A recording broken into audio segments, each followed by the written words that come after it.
Olá, eu sou Bruna Presmic e hoje estou apresentando a mesa sobre mulher e segurança pública aqui da programação da BDB Cultural, que é uma iniciativa do governo federal por meio da Secretaria Especial de Cultura do Ministério do Turismo, em parceria com a Biblioteca Demonstrativa do Brasil, por meio de termo de colaboração com a organização social VOAR.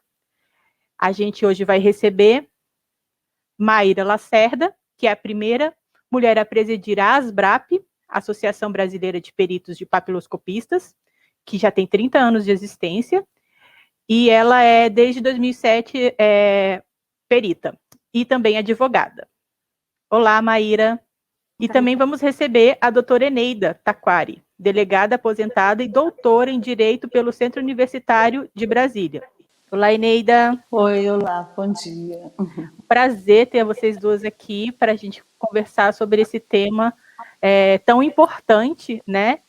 E ver se a gente consegue incentivar também as mulheres a participar mais da segurança pública, né? Porque, como a gente estava falando um pouquinho antes aqui nos bastidores, é um desafio muito grande, né, Eneida?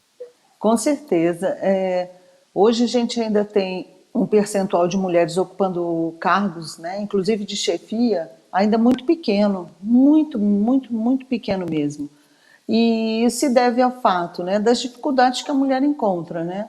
Primeiro pela sua, vamos dizer assim, pela história, né, pelo seu papel na sociedade, que ao longo dos anos, né, veio crescendo, né, a questão da legislação que não protegia a mulher, que não permitia que a mulher ocupasse determinados cargos, né, e que com o avanço, né, não só constitucional, mas o avanço da própria legislação civil, né, e a respeitabilidade da mulher no mercado de trabalho, isso foi se modificando. Mais ainda, caracterizam muitos óbices, né, para o enfrentamento dessa questão da mulher na segurança pública, né?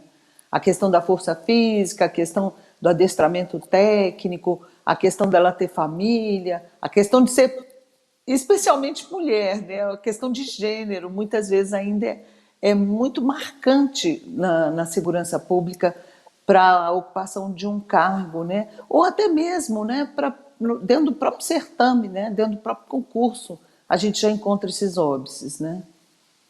Pois é, estava conversando com a Maíra também, falando que agora a gente está tendo uma academia de pré-aprovados da PRF, e lá apenas, acho que menos de 10% que estão agora nessa academia, que foram aprovados, são mulheres.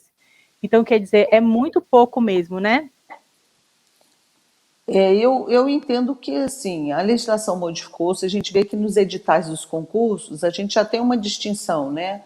Assim, apesar da mulher, a mulher passa por todas as etapas do concurso, mas a gente vê que quando chega na academia de polícia, que é uma das fases, né, em geral, do concurso público para os órgãos de segurança, então depois que você passou de todas as fases ainda do edital, você ainda vai para a academia, e aí na academia eu acho que é um outro óbice que a mulher enfrenta. Por quê? Porque nas academias a gente ainda tem uma disputa, vamos dizer assim, em determinadas áreas, que a mulher ainda tem que se esforçar muito mais que o homem, né?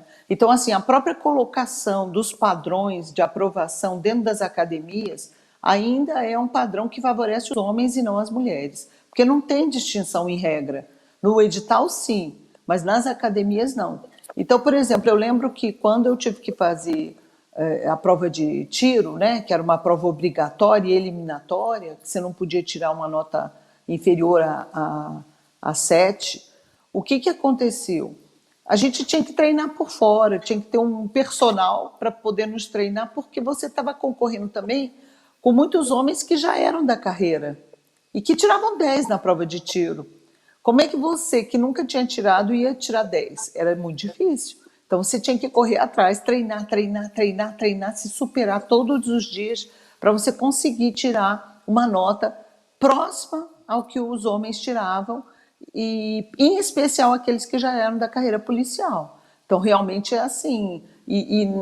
Assim, eu conto nos dedos as mulheres que não precisaram desse treinamento extra fora das academias. Quase todas passaram por isso para poder ter sucesso. Aí as desigualdades não são igualadas, né? Como o Rui Barbosa nos ensina, né? Eu acho que, além de tudo isso, a mulher ainda se sente um pouco inibida, né, de tentar, porque assim, você vê em outras carreiras, com o passar desses anos, principalmente, as mulheres estão tomando conta mesmo, né? Medicina, por exemplo, cada vez mais temos mulheres médicas, né, se especializando, se formando. Então, assim, ainda o número é maior de médicos homens, mas a formação de mulheres já é maior do que a de homens, né? E isso a gente não está acompanhando na segurança pública. Como a Maíra disse, até nos papiloscopistas temos mais mulheres, mas realmente na militar, na federal, ainda é pouco, né? É muito Bruna, pouco. Na Polícia Civil, a gente vê um número crescente de mulheres nas academias. Tem sido, pelo menos aqui na Polícia Civil do DF, né, dessa parte do curso de tiro, eu acho que eles conseguiram fazer um curso bem completo dentro da academia para que qualquer pessoa que entre com ou sem experiência, você vai sair daquele curso, né, daquela etapa muito bem preparado.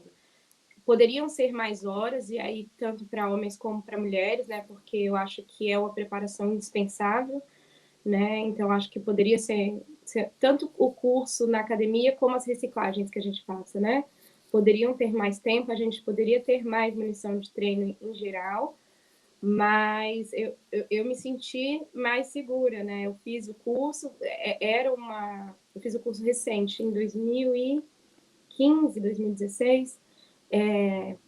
Eu nunca tinha tido contato, né, com arma de fogo, mas consegui passar assim com certa tranquilidade, porque aumentaram bastante a carga horária, né, dessa disciplina, que é muito importante, e deixou a gente bastante segura, tanto é que eles fazem uma dinâmica durante o curso de formação, como se fosse uma espécie de competição, né, de tiro, e nessa turma que eu fiz, pelo menos eu vi as mulheres acompanhando muito bem o desempenho, né? Normalmente a gente tem mais homens vindo de outros concursos da segurança pública, porque na PM eles ocupam mais, né, como a Bruna bem falou, na PRF, então a gente tem mais homens vindo da carreira da segurança.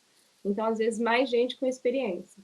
Mas as mulheres e homens que entraram ali sem ter contato com a arma de fogo tiveram, pelo menos na minha academia, né, que foi a de 2016, tiveram bastante oportunidade, e não que, né, não tenham tido outros desafios, né? A gente ainda para falar dentro de sala de aula, às vezes quando eu ia levantar uma temática, eu era questionada não pelo fato de ser de outro cargo, né? A nossa academia foi mista, né? Entre delegados, peritos papiloscopistas e peritos médicos legais. E nessa oportunidade, toda vez que na minha turma, por exemplo, acho que eram 6 mulheres e 40 homens. Então, toda vez que a gente ia falar sobre algum tema, por exemplo, a gente discutiu o caso de um estupro de uma menina no Rio de Janeiro, um estupro coletivo, e quando a gente foi discutir isso dentro de sala sobre a nossa ótica, né, a nossa perspectiva, a gente ouviu comentários discriminatórios mesmo, né? Como se a nossa voz ali dentro não tivesse o mesmo peso e a mesma importância do que a voz de um colega homem, né? Com certeza. Mas, Maíra, eu concordo com você num ponto, sabe? Eu acho que aconteceu o seguinte: as academias hoje, elas se aperfeiçoaram bastante, né?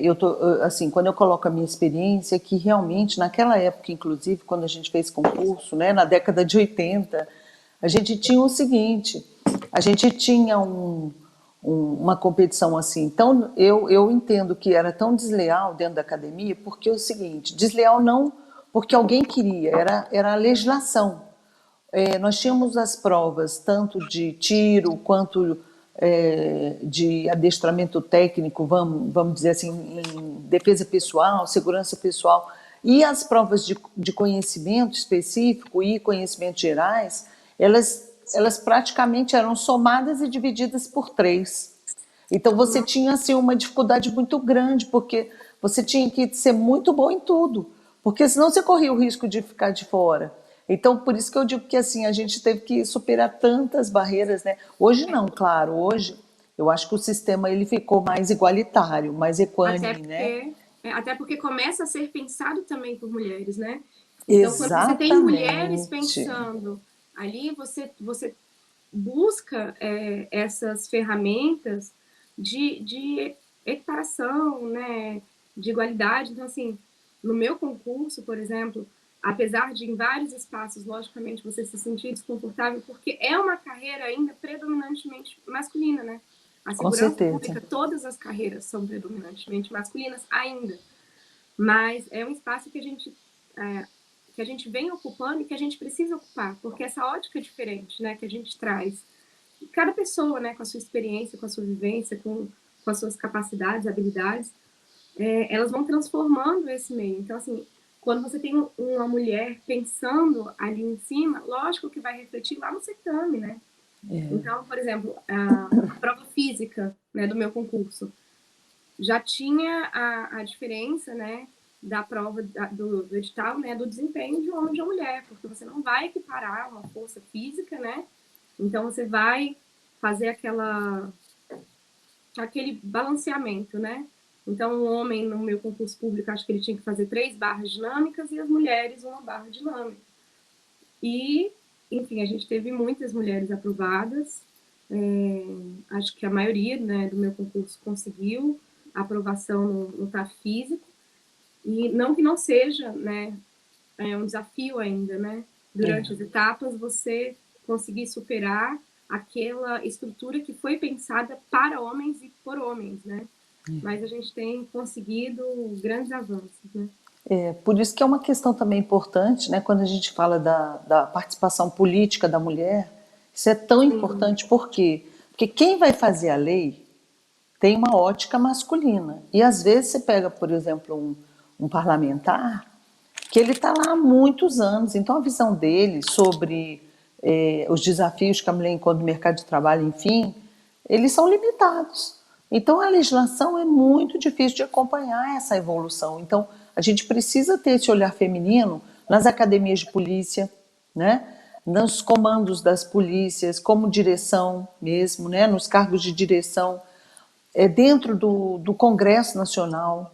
Por quê? Porque o olhar, quando se elabora a lei, tem que ser um olhar diferenciado. A gente tem visto isso hoje no cenário nacional, a gente tem visto que quando a mulher ela defende um ponto de vista, não é que ela vai fazer a lei para ela, a gente sabe que isso não é possível, mas ela vai ter um olhar diferenciado, ela vai ter um olhar para aquelas questões que só a mulher enfrenta, né? E que a gente sabe que só a mulher enfrenta, é o que você está colocando. No edital, a diferença vem, né? Do TAF, como você colocou, da mulher e do homem, né? Mas às vezes nas academias de polícia, se não tiver por exemplo, uma diretora, uma que interfira lá no início, no edital, quando do curso de formação, às vezes o curso de formação nas academias ele sai um pouco defeituoso nesse aspecto, não levando em conta a mulher, né? E aí a gente é nesse sentido que eu coloquei, porque aí a gente tem que fazer um esforço maior nas academias para poder tirar o primeiro lugar, por exemplo, né? É complicado. E a questão não é só ingresso, né? Depois ocupar cargos de liderança. Eu vejo isso assim. Uma coisa que a gente já conseguiu superar, por exemplo, nessa geração do meu concurso. Você vê que entraram tanto mulheres como homens, passaram nas etapas, passaram na academia, mas aí quando você chega, você se depara com a realidade de lideranças ainda predominantemente masculinas, né? Então, a diferença é muito grande. Por exemplo, o Instituto de Identificação tem hoje a primeira diretora de divisão, que é a Erilda, na divisão de identificação biométrica. E antes disso, em toda a história do Instituto de Identificação, a gente não teve diretoras mulheres. Apesar de ter tido mulheres incrivelmente competentes, mulheres que, enfim, foram mestres de homens que vieram depois dela e ocuparam esses cargos, né? Então, eu tenho hoje a honra de ter na diretoria, né, da associação uma mulher que é reconhecida nacionalmente pelo trabalho dela na perícia papiloscópica, que é a Gemima, né? Muitas pessoas que encontram ela ali no corpo da associação se identificam muito porque sabem que foi uma mulher que revolucionou o nosso trabalho mesmo. E, assim, uma pessoa extremamente competente, que poderia ter sido diretora do Instituto, mas a gente sabe que esses cargos agora, né, a gente tem conseguido alcançar nesse momento. Mas ainda assim, a gente tem uma diretora em histórias de anos, né, de Instituto e uma única presidente mulher em 30 anos de associação, né? Ainda tem um longo caminho para a gente percorrer para poder falar de igualdade. Não, e foi o que a Eneida falou, assim, para a gente entrar na política, principalmente, né, nesses casos, a gente precisa de mulheres nos sindicatos, nas federações, né, nas associações, porque quem está ali que vai clamar para os parlamentares qual é a necessidade, né? Então, se a gente não tiver essas mulheres aí no seu lugar agora, Maíra, a gente vai ter um pouco mais de dificuldade em chegar lá, né, Neida? Com certeza. Isso que a Maíra falou é uma questão muito séria. Você chega nas polícias, nos órgãos de segurança pública, você vai ver o quadro de quem ocupou, por exemplo, diretoria de uma academia de polícia, diretoria de um instituto de identificação, instituto de criminalística, DNA. Você vai ver que a maioria são homens. Às vezes você encontra uma mulher. Por quê? Porque primeiro eles entendem assim, não, uma mulher corregedora, se ela for ameaçada de morte, ela vai ficar muito mais suscetível a essa ameaça do que um homem. Se ela for para um órgão especializado de operações, ela vai ficar muito mais suscetível do que um homem. Então eles sempre fazem uma ponderação, isso parece que é da essência, né? O homem, ele acaba pensando, essa é a verdade, ele acaba pensando que a mulher vai sofrer muito ocupando determinados cargos e acaba dizendo o seguinte, não, a mulher não pode ocupar esse cargo. Se esse cargo aqui de corregedor, onde tem que apurar isso e aquilo, vamos colocar uma mulher. Quando a gente tem experiência, na Polícia Civil mesmo, nós temos experiência de mulheres que foram corregedoras, que fizeram um trabalho maravilhoso, não tiveram esse receio, foram ameaçadas, sofreram o que tinham que sofrer dentro do cargo, né? Como qualquer outro cargo, e se destacaram. Então, muitas vezes, essa desconfiança no trabalho que vai ser realizado, ela se materializa em não convidar essa pessoa e não se ter o apoio, às vezes, na própria instituição, porque outras mulheres, às vezes, sabotam. Às vezes, a mulher ela é conhecida ou ela é amiga de um candidato, vamos dizer, ao cargo de corregedor ou ao cargo de uma associação, ou de uma federação, ou de um sindicato, e ela acaba fechando com o homem, porque ela acha que a mulher ainda tem que avançar. Mas se ela não colocar a mulher naquele cargo naquele momento, a mulher nunca vai avançar.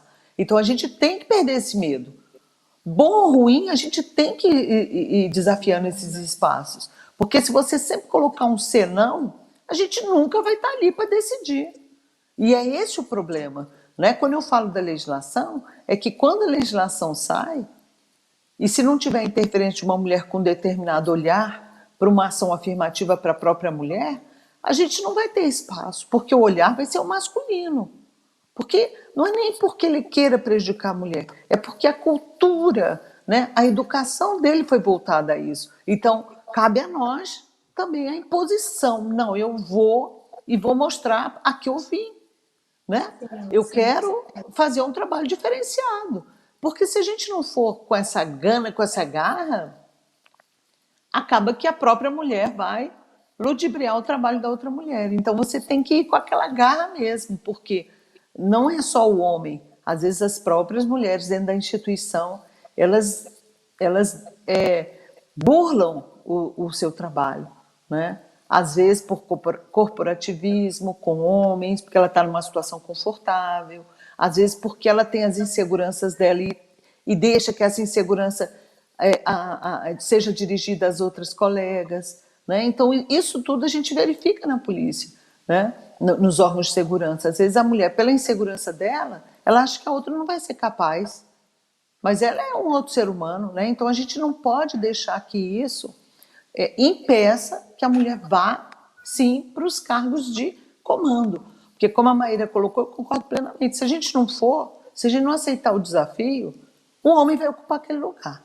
Toda vez que a gente tem dúvida se vai ou não vai para um cargo de comando, um homem já está pronto. O homem vai. Então é aquela coisa, tem uma mulher para 10 homens naquele mesmo cargo. Se você for chamada, assuma. E ocupando Cada dia é um espaços, dia. né? Aos poucos, porque você vai facilitando para as próximas mulheres que vierem ocupar o mesmo espaço que você. Quando a gente fala assim que outras mulheres às vezes assumem essa posição, né, crítica, de enfrentamento com outra mulher ali no mesmo espaço, né, ao invés de apoiar, porque também nós todas fomos educadas em uma cultura machista, né? Então, isso está impregnado. Não posso falar que em nenhum momento da minha vida, da minha carreira, eu não tenho assumido uma postura machista, porque isso está na educação que a gente recebeu, né? Então, existe uma luta muito forte, até mesmo dentro da gente, para vencer isso, né? Então, eu me pego muitas vezes me desculpando de coisas que eu não preciso me desculpar. Mas você foi educada, menina, a se desculpar o tempo todo, né? A se podar o tempo inteiro. Então, corrigir aquilo que você fala e você se sente... Eu até converso isso muito com os meus colegas de trabalho. Quando eu entrei na associação, eu percebia uma cobrança maior, e foi uma coisa que você falou, né, Neida? De que a gente sente uma cobrança muito maior do que se um homem estivesse ocupando aquele espaço. Eu sentia aquela atenção muito voltada para a minha gestão, como se tivesse uma expectativa de que eu fosse falhar a qualquer momento e que qualquer falha representasse de, olha, a gente avisou, né? Quando eu fui concorrer, usavam muito o termo, a chapa que estava do outro lado, responsabilidade. Como se eu, por ser mulher e nova, como se eu não pudesse estar assumindo aquele compromisso com responsabilidade. Era meio que um oba-oba que eu estaria ali, uma coisa, né, da turma 9, etc. E que não condizia com a realidade, né? Eu acho que todo mundo que trabalhou comigo, um colega até falou, quando eu pensei em me candidatar, ele falou, Maíra, as pessoas podem não adorar você, podem não amar você, mas elas respeitam muito o seu trabalho, então concorra. Eu acredito que vão confiar muito se você disputar essas eleições pelo seu perfil de trabalho, né? E eu fui muito questionada por ser mulher, por ser nova, por ser mãe, né? Essa questão da família que você falou, né? Como se os homens não tivessem família, como se os homens não fossem pais, né? Então, o diretor do nosso instituto, ele tem 2 filhas, eu tenho 2 filhas também, né? Então, por que isso seria uma questão, né? Por que eu ter 2 filhas seria uma questão? E foi muito interessante ter assumido, até porque quando eu tive a minha primeira filha, eu ainda estava advogando, né? Então estava no mercado privado e passei por várias situações constrangedoras por me falarem assim: ah, você é mulher e você tem filho. Eu duvido que perguntariam isso para o meu marido, né? Ah, você foi mãe nova, como que você vai fazer? Onde que a sua filha vai ficar, né? E depois eu já, né, no concurso público, quando eu fui concorrer foi a mesma questão, né, que eu tinha filhos, que eu era mulher, que eu era nova, e toda vez que questionavam, logicamente, né, assim, no nível que a gente tem hoje na Polícia Civil, logicamente essas críticas não eram abertas, mas quando as pessoas questionam a sua responsabilidade, o que eles queriam falar com isso, né? Com certeza querendo questionar se eu teria a capacidade, a responsabilidade de gerir uma associação, e a nossa associação ela é muito ativa, né? Porque existe a questão histórica de reconhecimento do nosso cargo, né? Do cargo, da questão pericial, da perícia papiloscópica, né? Então a gente enfrenta vários embates judiciais, vários embates administrativos ainda pelo reconhecimento, né, do nosso laudo. Agora mesmo no STF, a gente tem um recurso, né, de uma ação que foi movida, acho que em 2012, questionando se o laudo pericial papiloscópico era válido, e, enfim, todas as instâncias do julgamento do TJ até o STJ têm sido reconhecido. Então, assim, são embates muito grandes. E apesar da minha formação, né, de eu ser advogada de formação, de ter atuado na advocacia privada, eu era constantemente questionada quanto à minha capacidade durante o período eleitoral. E eu achei muito legal, né? Recentemente saiu um normativo, uma legislação, e eu acredito que aí já pensando nas eleições que devem ocorrer agora em 2022, né? Presidência, né?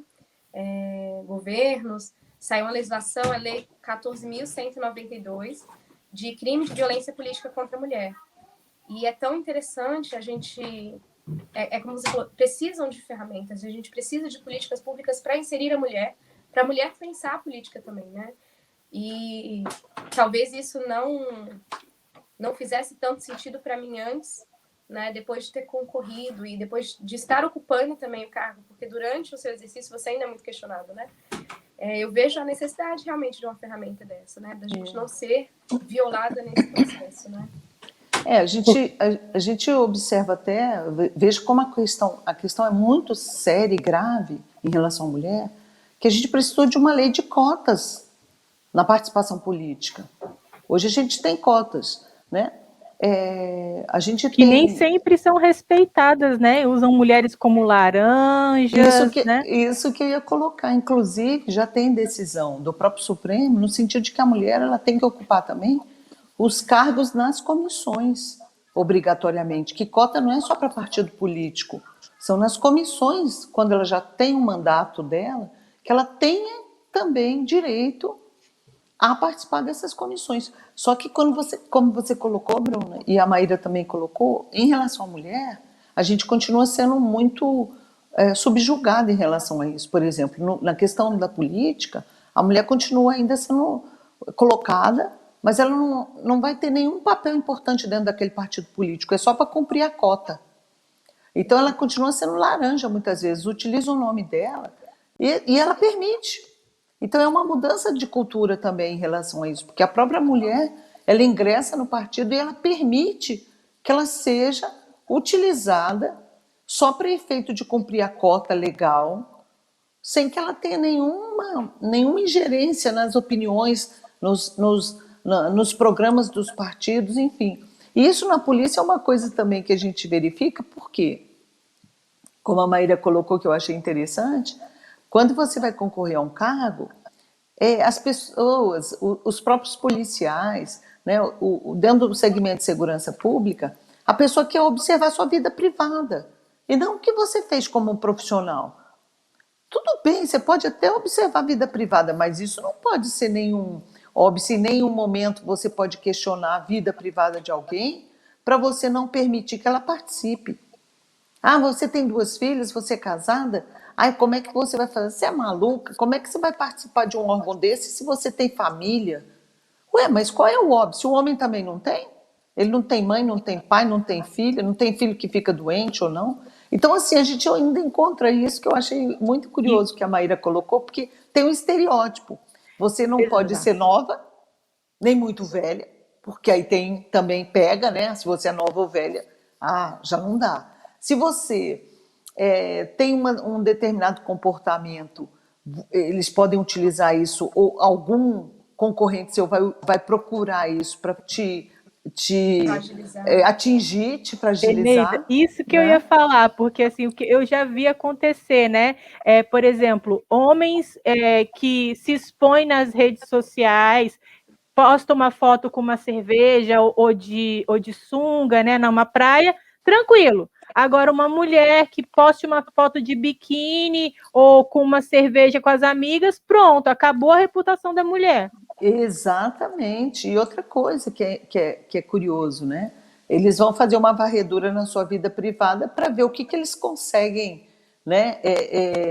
De fato, vamos dizer, inusitado, para que você possa ser impugnada na hora de ocupar um cargo. E isso ocorre não é só no âmbito, por exemplo, de uma votação, né? De um cargo que tenha que ser escolhido por meio de voto secreto, direto, enfim, não.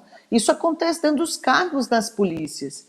Às vezes, quando ventila o nome de uma mulher para um determinado cargo, rapidamente já começa aquele zum, aquela fofoquinha de que, porque a mulher fez isso, a mulher fez aquilo, olha como ela é, olha como não é. E curiosamente, a gente tem muitas mulheres que participam desse processo, que é muito triste, que são mulheres que acabam fornecendo armas para os homens, vamos dizer assim, para que eles possam vamos dizer, te desmoralizar ou às vezes te fragilizar por conta disso. Então você é avaliada como você se veste, as suas fotos no Instagram, na internet, o que você já fez, dentro da instituição, né?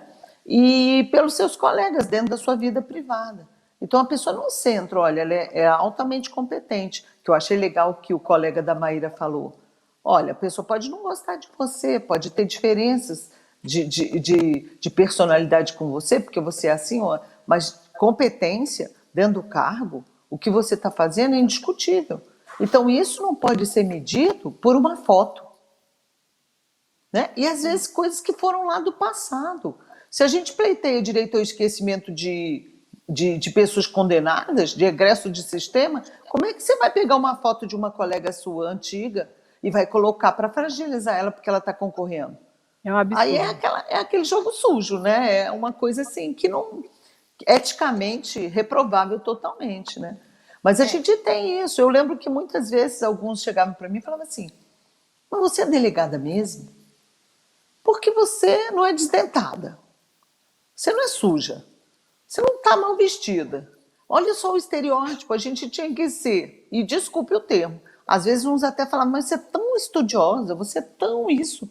Então o delegado tinha que ser o quê? Desdentado, andar mal vestido, feio, sujo, porque é o estereótipo, né? E quantas vezes a gente ouvia, às vezes, mas você é da polícia, você não tinha outra coisa para fazer, não? Você devia ter feito outra coisa. Então, assim, às vezes a própria mulher, né, é o que a Maíra também colocou, que é a questão da educação. A gente é criado daquela forma, educado daquela forma.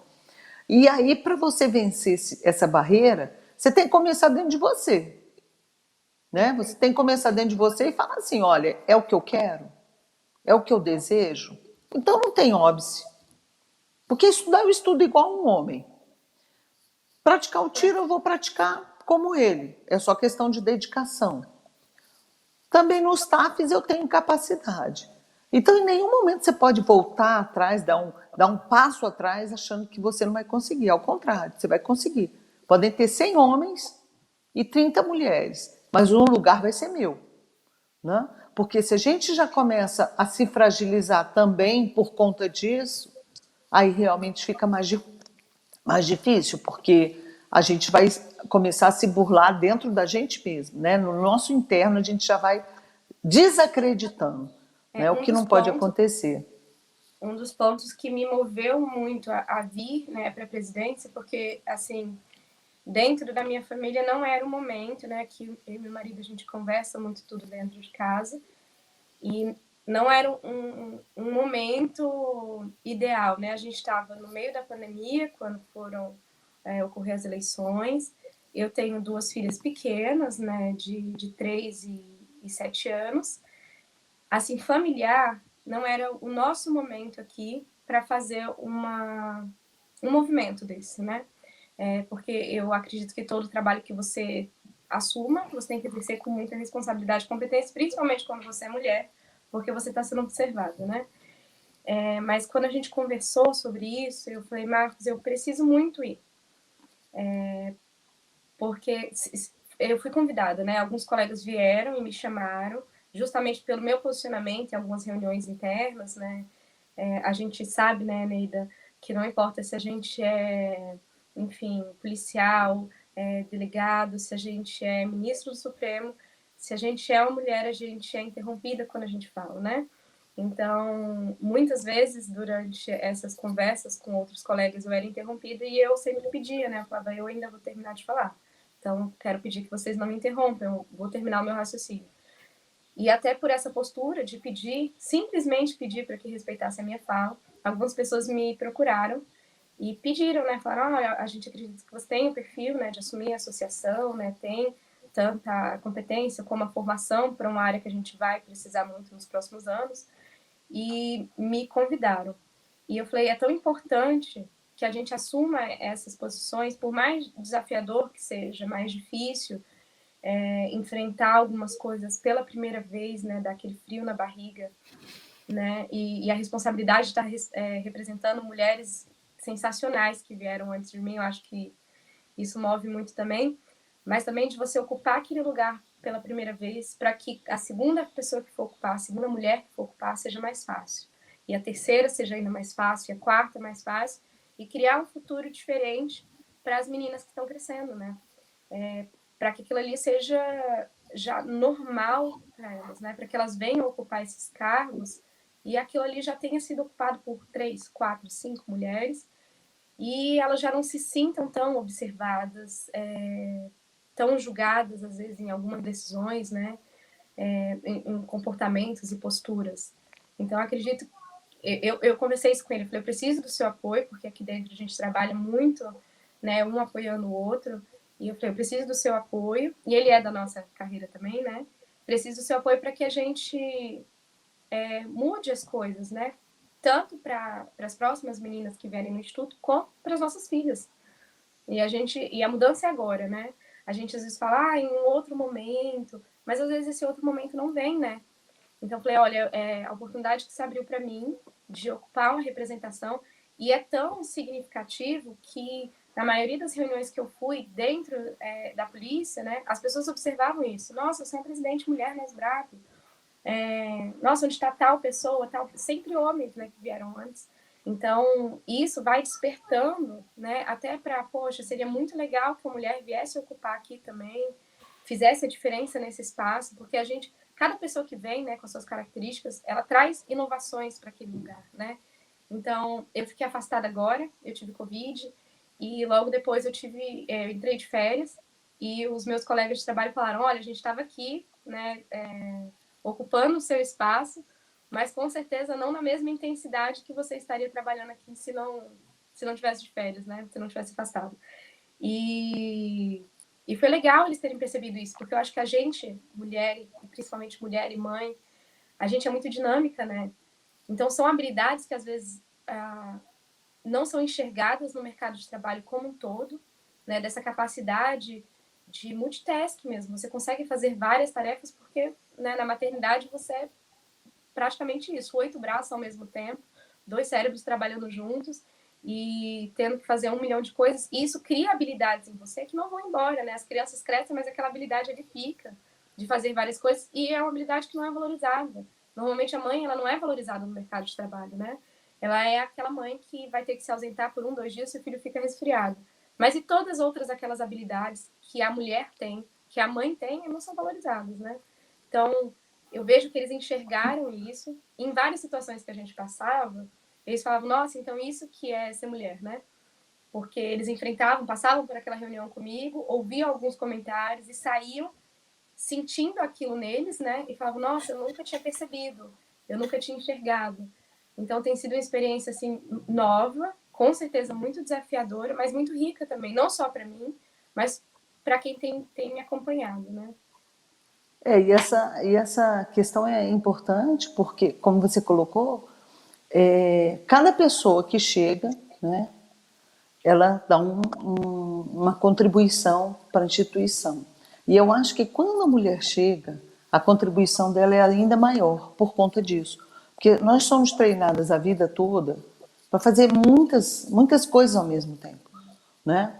É claro que o mundo mudou, ficou até um pouco, vamos dizer assim, mais fácil em alguns aspectos, né? Mas a gente é treinada para fazer muitas coisas. Por exemplo, você não está obrigada a abrir mão do seu projeto de ser mãe por causa da profissão. Ao contrário, você pode ser profissional, uma ótima profissional e uma ótima mãe. Mas isso, na nossa cabeça, quando a gente entra na polícia, e eu sei porque eu tive 3 filhas, quando a minha terceira nasceu, eu ouvi muito de colegas, Eneida, você é simplesmente maluca. Como é que você engravidou de novo de um outro filho, você já tem uma atividade, como é que você vai conseguir? E eu falei, mas eu não posso abandonar o meu projeto de querer ter uma família por causa da minha profissão, que eu amo também. Eu quero também ser boa na minha profissão e quero ser feliz na minha vida privada. Então eu não vou abrir mão disso. Claro, às vezes você dorme 4 horas por noite, você dorme 5 horas, né? Às vezes você não dorme, ok. Eu lembro quando eu fui fazer o meu mestrado e doutorado, eu estudava de madrugada. Meu marido falava, você não vai dormir? Ele brincava comigo e falava assim, a hora que eu acordo é que ela está indo cochilar. Porque às vezes eu dormia 1 hora por noite, 2 horas, e olhe lá. Às vezes virava a noite, o dia estava clareando, eu falei, gente, eu fiquei a noite toda aqui, mas eu tinha que vencer aquilo, é uma coisa que eu queria. Então eu tinha que descobrir espaços, não dava durante o dia, porque o dia todo trabalhando, então vamos lá. O magistério foi outra coisa que me deu essa força, porque no magistério a gente começa a ver que tem mulheres juízas, tem mulheres promotoras, tem mulheres também policiais, né? Tem mulheres médicas, tem mulheres enfermeiras. Você, quando você chega na universidade e vê esse cenário de mulheres que estão há muitos anos ali naquele embate também e que tem a sua vida privada, que tem o seu projeto de vida e que está desenvolvendo, isso te dá força, né? Então, eu acho que é sempre bom a gente ver o exemplo da mulher que ocupou um cargo e verificar quais foram os desafios que ela passou ali. O que ela passou ali? Não foi fácil. Então, vejo, naquela época já não era fácil, há um pouco mais de tempo depois da Constituição não foi fácil, e agora não é fácil. Mas a gente tem que a gente tem que abrir esse caminho para tornar as coisas mais leves, abrir caminho para a gente poder estar ali participando. Porque se a gente se encolhe e acha que realmente não vai dar certo, não dá certo. Porque você desistiu antes de verificar o resultado. E outra coisa importante que a Maíra colocou é um companheiro. Se você tem um companheiro e discute com ele esses projetos, é o que eu sempre digo. Às vezes eu tinha algum aluno que falava assim, o aluno que falava, professor, eu quero ir para a Polícia Federal, eu quero ir para o front, eu quero ir para uma atividade. Aí eu falei, mas você já conversou com a sua esposa? Você já conversou com o seu marido, com o seu companheiro? Porque isso não é só uma decisão sua quando você já tem um companheiro e filhos. Você tem que conversar com ele para saber. Você está aqui comigo para tudo que vier, tudo que acontecer? Você tem que saber. Imagina, como é que você vai morar na fronteira? Eu tive colegas que passaram para a Polícia Federal e foram para fronteiras. E o que aconteceu? Eles conversaram com a esposa, com os filhos, colocaram a situação e chegaram a um consenso. O que você vai? Você vai sozinho? Você vem toda semana nos visitar? A gente vai ficar aqui? Eu vou ficar cuidando dos filhos? Porque tem que ser uma decisão também que não traga problemas emocionais para você. Porque problema a gente já vai ter bastante. Então, quanto menos a gente tiver problemas na vida privada, melhor. Então, o primeiro é o diálogo, né? Como a Maíra colocou. E às vezes a gente tem que ser naquela hora, porque não vai aparecer outra oportunidade. E tem um ponto importante que eu queria ressaltar, que é o seguinte: às vezes, nos órgãos de segurança, quando você diz o primeiro não para um cargo que te chamaram para ocupar, eles ainda relevam. Mas depois do segundo não, você diz que não vai, você pode ter certeza que você não vai ser mais chamado. Então você vai perder a oportunidade de ter chefiado aquela unidade, de ter dado a sua contribuição.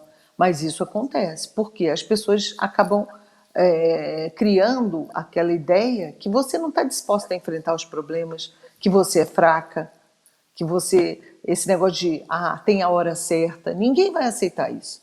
É muito difícil nas instituições policiais, depois que você diz o primeiro não, na segunda oportunidade, se você disser o segundo não, você ter outra oportunidade, né? Então, isso é uma questão muito séria ainda também nas instituições, porque você tem que enfrentar os desafios, se realmente você quer, né? Porque esse fato de você mesma estar se desprestigiando e entendendo que você não é capaz naquele momento, vai ter a hora certa. Não, a hora certa é aquela. Você tem que ir. Sem dúvida. Não vai aparecer outra, talvez. E, Eneida, acho que agora, nesse momento que a gente está vivendo, a gente pode até usar um pouco, né, desse confinamento, com essa interação maior que a gente está tendo de lives e contato com pessoas, para expor, assim mesmo, mulheres como vocês, Eneida, Maíra, para incentivar outras mulheres a também aceitar e não dizer o não, né? Porque foi como a Maíra falou, é tudo muito desafiador, é muito novo, a mulher vai sair da sua zona de conforto, vai romper uma bolha que vai trazer desafios novos, né? E muitas vezes desafios que não são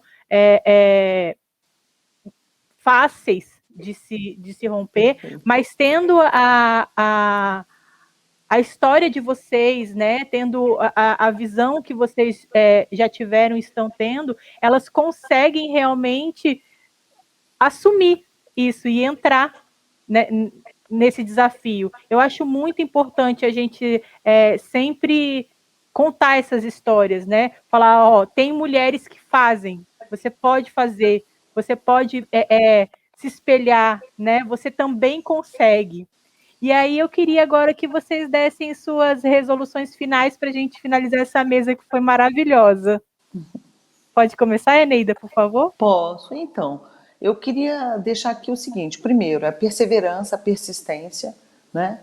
E o autoconhecimento. Eu acho que tudo parte do autoconhecimento. A gente tem que se conhecer, saber o que a gente quer, o nosso projeto de vida, nosso projeto profissional e ir em frente. Difícil é? É. Mas a gente tem que ir tentando, a gente tem que ir quebrando essas amarras, né?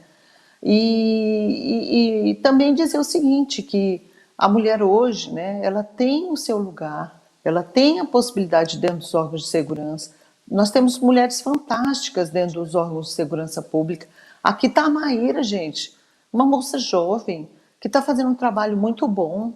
Então, vejam, isso não tem idade, não tem religião, não tem cor. A mulher, ela pode ocupar todos esses espaços. O que precisa é ela não se auto-sabotar, se qualificar, porque é importante, você tem que se qualificar. E você tem que, quando abraçar o certame de entrar no órgão de segurança pública, observar todas as etapas do edital, tudo que você tem que fazer e se dedicar. E nada como também ter um aliado em casa, né? Ter o diálogo em casa, para você poder desenvolver esse projeto. Né? E participar, a mulher tem que participar de todos os espaços, porque senão o olhar vai ser sempre daquele outro que faz para a mulher cumprir. Então, se a gente quer ter o protagonismo da nossa história, o protagonismo das instituições, a gente tem que fazer acontecer. A gente não tem que esperar que outro defina qual vai ser o papel que a gente vai ocupar. Então, estudo, competência, equilíbrio, autoconhecimento, né? Ser ousada, tem que ter ousadia, né? Dentro dos órgãos de segurança pública, quem não é ousado não se faz, essa é a verdade, tem que ser ousado. Ah, eu nunca tirei, eu também nunca tinha tirado, Maíra também nunca tinha tirado, nunca tinha lidado com uma arma de fogo, mas a gente aprendeu, a gente foi atrás, a gente treinou, a gente se capacitou e tantas outras questões, pessoal. A gente tem que ver sempre o seguinte, a gente não tem que ter medo, porque tudo isso está dentro da gente. Então, a gente tira lá de dentro, né, dos nossos arquivos, tudo isso de bom que a gente vai realizar no nosso projeto de vida. É esse o conselho que eu dou. Vá se qualificando e vá encontrando desafios e vencendo. Mas vá aonde você quer. Chegue aonde você deseja. Né? Porque aí você vai ser realmente uma pessoa feliz em todos os sentidos. Ok? Obrigada, doutora. Maíra, sua consideração final, por favor. Eu queria falar uma coisa que foi um sentimento inicial desconfortável para mim, porque eu pensava quando entrei na polícia, né, qual que vai ser o meu espaço, assim. Não, às vezes não conseguia enxergar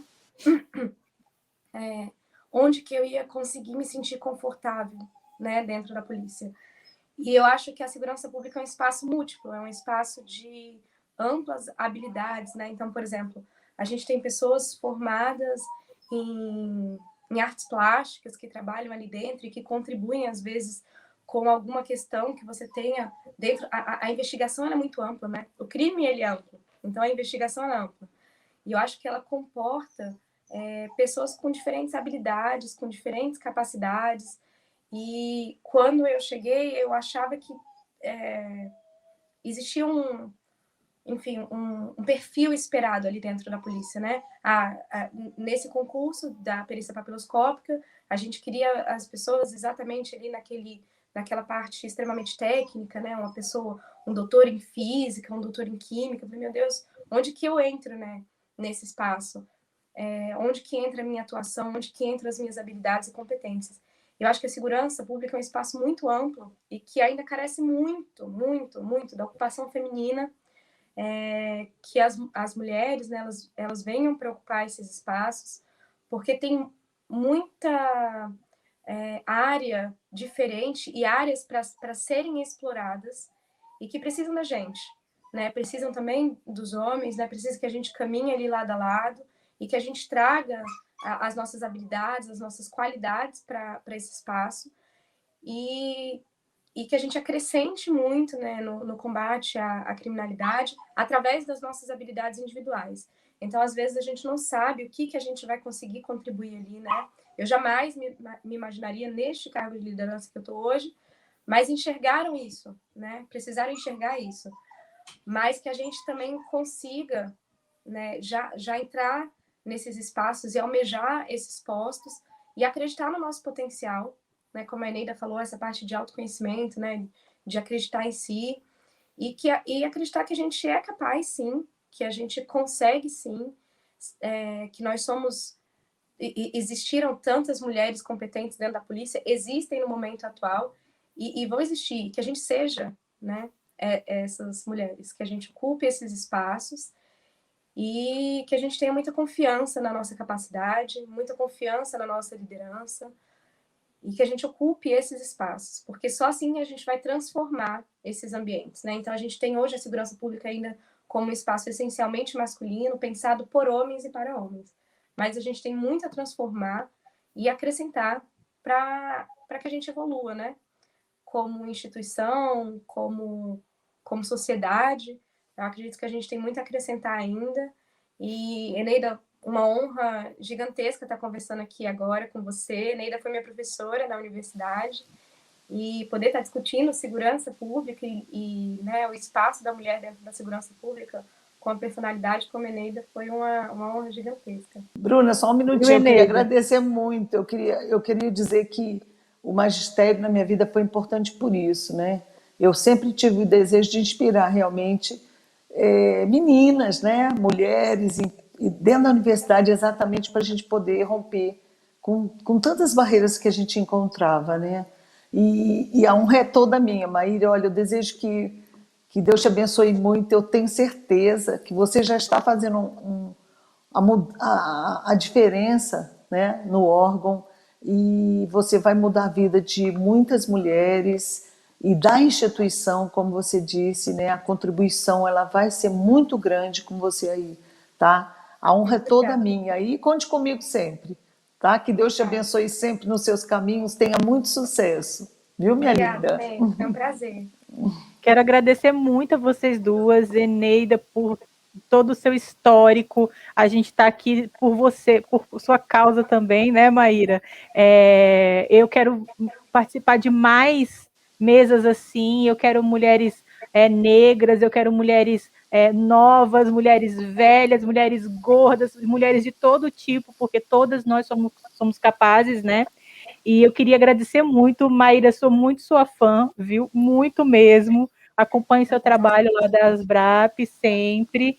E agora vou ter que comprar os livros da Eneida também para poder ler, porque me encantei também com o seu trabalho.